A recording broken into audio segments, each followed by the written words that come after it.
کہ ماں تو ایک اپنے بچوں پر شفیق ہے، مہربان ہے، مگر اللہ رب العزت 70 ماؤں سے بھی زیادہ پیار کرنے والا ہے، اپنے بندوں پر شفیق و مہربان ہے۔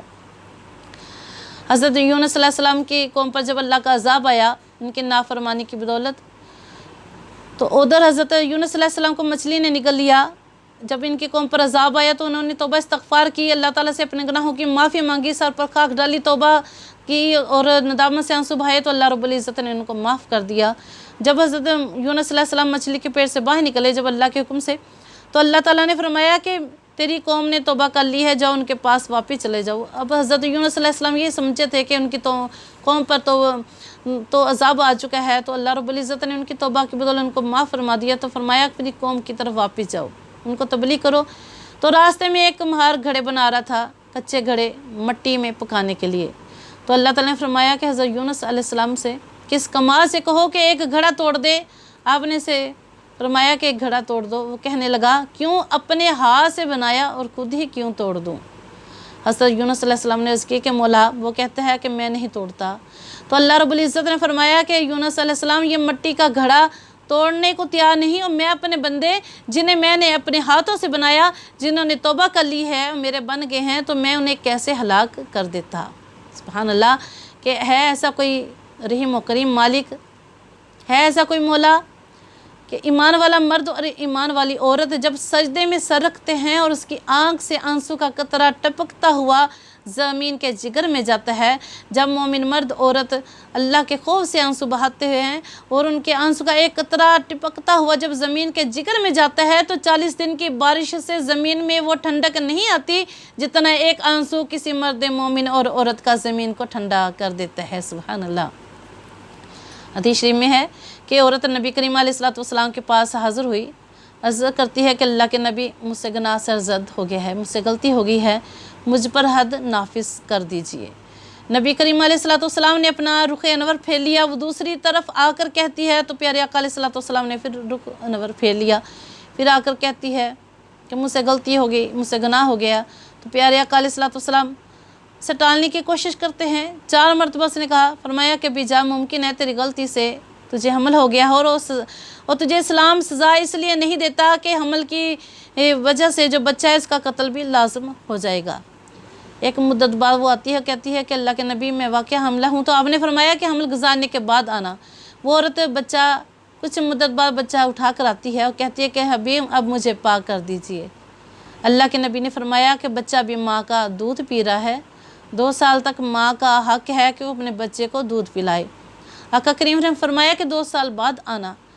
اب وہ عورت 2 سال بعد آتی ہے، ہاتھ میں روٹی کا ٹکڑا ہے اور وہ بچے کو دیتی ہے اور وہ بچہ چبا رہا ہے، کہتی ہے کہ اللہ کے نبی، بچہ اب روٹی خود کھا لیتا ہے، اب تو مجھے پاک کر دیجئے۔ دل میں اتنا تقوی، اتنا خوف خدا کہ دنیا میں سزا مل جائے، قیامت کے دن نجات کیسے حاصل کروں گی۔ آج ہر کوئی اپنے عیبوں پر پردہ ڈال کر گناہوں کو چھپا کر دنیا کے سامنے پاک و صاف بنتے ہیں، مگر وہ اللہ کے سامنے، وہ صحابی اللہ کے سامنے پاک و صاف ہو کر جانا چاہتی ہے، اللہ کے حضور حاضر ہونے سے، اللہ کے حساب سے ڈرتی ہے۔ روایت میں آتا ہے جب اس عورت کو حد لگنے لگی تو پتھر لگنے سے خون کے چھینٹے ایک صحابی کے کپڑوں پر پڑے، تو ان کی زبان سے اتنا جملہ نکلا کہ ناپاک خون ہمارے کپڑوں پر پڑا ہے۔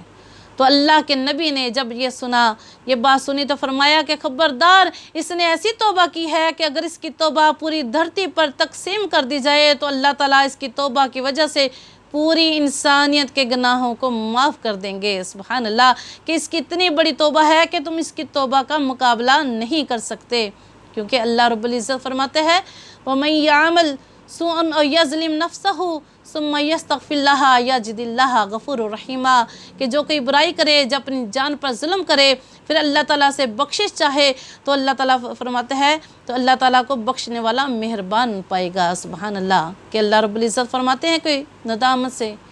کہ کوئی گناہ کرنے کے بعد میری بارگاہ میں آ کر توبہ کرے، اللہ فرماتا ہے کہ اللہ کو توبہ قبول کرنے والا بخشنے والا پائے گا۔ سرکار دو عالم نے ارشاد فرمایا کہ گناہ سے توبہ کرنے والا ایسا ہو جاتا ہے کہ جیسے اس نے کوئی گناہ کیا ہی نہیں۔ اور بنی اسرائیل اور کا ایک واقعہ ہے کہ ایک فاجر گناہگار شخص مرنے سے پہلے اپنے بیٹوں کو وصیت اس نے کی کہ میں اس قدر گناہگار ہوں کہ مجھے اپنی بخشش کی امید نظر نہیں آتی، اس لیے مرنے کے بعد مجھے جلا کر راکھ کر دینا اور آدھی راکھ زمین پر بکھیر دینا اور آدھی راکھ کو دریا میں بہا دینا تاکہ میرا کوئی نام و نشان باقی نہ رہے اور میں روز جزا سزا کے لیے دوبارہ زندہ نہ کیا جاؤں۔ اس کی اولاد نے اس کے مرنے کے بعد وصیت کے مطابق عمل کیا، ساری راہ کو منتشر کر دیا۔ اللہ تعالیٰ نے خشکی اور تری سے اس کے اجزاء کو اکٹھا ہونے کا حکم دیا۔ جب ساری راکھ جمع ہو گئی تو اللہ رب العزت نے اس بندے کو دوبارہ زندہ کیا اور پوچھا کہ تو نے ایسا کیوں کیا؟ اس نے جواب دیا، اے میرے مولا،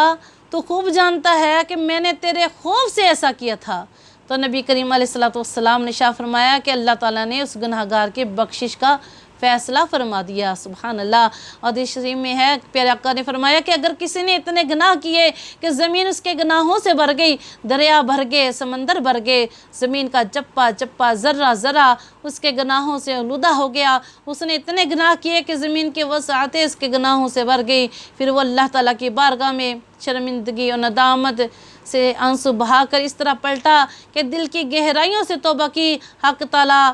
اتنی مقدار میں مغفرت بھیجتے ہیں کہ اس سے زمین و آسمان دونوں بھر جاتے ہیں اور تو توبہ کرنے والے کے تمام گناہ مٹ جاتے ہیں۔ سبحان اللہ۔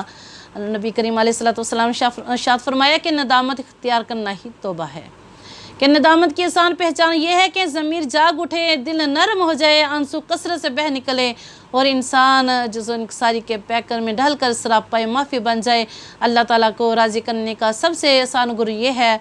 کیونکہ دنیا کے قیمتی سے قیمتی اور اعلیٰ سے اعلیٰ صابن سے گناہ نہیں دھوئے جا سکتے، دنیا کی بہترین پرفیوم سے گناہ کی بدبو کو دور نہیں کیا جا سکتا، البتہ توبہ سے اعمال نامہ کی صحیح کو دور کیا جا سکتا ہے، اعمال نامہ کی صحیح کو دھو کر صاف کیا جا سکتا ہے، توبہ کے ذریعے گناہوں کی بدبو کو دور کیا جا سکتا ہے۔ اللہ تعالیٰ فرماتے ہیں کہ لا تقنطوا من رحمت اللہ، اللہ فرماتے ہیں کہ میری رحمت سے نامید نہ ہو، واستغفر اللہ، اللہ فرماتے ہیں مجھ سے مدد مانگو، مجھ سے بخشش چاہو، اللہ فرماتا ہے ان اللہ کان غفور رحیمہ، کہ بے شک اللہ تعالیٰ بخشنے والا رحم فرمانے والا ہے۔ اللہ رب العزت کی رحمت روزانہ بارش کے قطروں سے بھی زیادہ انسان پر برستی ہے اور اللہ تعالیٰ اپنے بندے کی توبہ کا انتظار کرتے ہیں۔ سرکار غوث اعظم فرماتے ہیں کہ ہر شخص پر توبہ فرض عین ہے، کیونکہ کوئی بھی شخص ہاتھ پاؤں کے عملی گناہ سے خالی نہیں۔ اگر عملی گناہ نہ بھی کیے تو دل سے گناہ کا ارادہ ہی کیا ہوگا، اور اگر یہ بھی نہیں تو شیطانی وسوسات تو ضرور آئیں گے، اور جو اللہ تعالیٰ کی یاد سے غافل کرنے والے ضرور ہوں گے۔ لہٰذا فرماتے ہیں کہ توبہ ہر خاص عام کے لیے ضروری ہے، اور اللہ رب العزت ہم سب کو توبہ استغفار کرنے کی توفیق عطا فرمائے، کیونکہ حدیث پاک میں آتا ہے کہ نبی کریم علیہ السلام نے شاہ فرمایا کہ وہ شخص خوش قسمت ہوگا جس کے نامہ اعمال میں استغفار کی کثرت شامل ہوگی، کہ جو استغفار کرے گا، اللہ تعالیٰ سے اپنے گناہوں کی معافی مانگے گا، تو پیارے آقا علیہ السلام فرماتے ہیں کہ وہ خوش قسمت ہوگا۔ حدیث پاک کے الفاظ ہے کہ دیکھیں جب انسان گناہ کرتا ہے، گناہ کرنے کے بعد وہ جانتا ہے کہ میرا رب مجھے معاف کرنے والا ہے، ندامت سے سچے دل سے توبہ کر کے اللہ کی بارگاہ میں جھکتا ہے، تائب ہوتا ہے، تو اللہ فرماتا ہے کہ یہ بندہ جانتا ہے کہ میں ہی معاف کرنے والا ہوں۔ پھر اللہ رب العزت اپنے اس بندے کے نہ صرف گناہوں کو مٹاتا ہے بلکہ اس کے گناہوں کو نیکیوں میں بدل دیتا ہے، کہ اللہ رب العزت جیسے چاہے، اللہ کی رحمت ہے کہ اللہ اپنی رحمت کو بڑھا کر جیسے چاہے کر سکتا ہے، کہ اللہ رب العزت سے یہی دعا ہے کہ اللہ رب العزت ہم سب کے صغیرہ کبیرہ گناہوں کو معاف فرمائے، ہم سب کی خطاؤں کو دور فرمائے، خطاؤں کی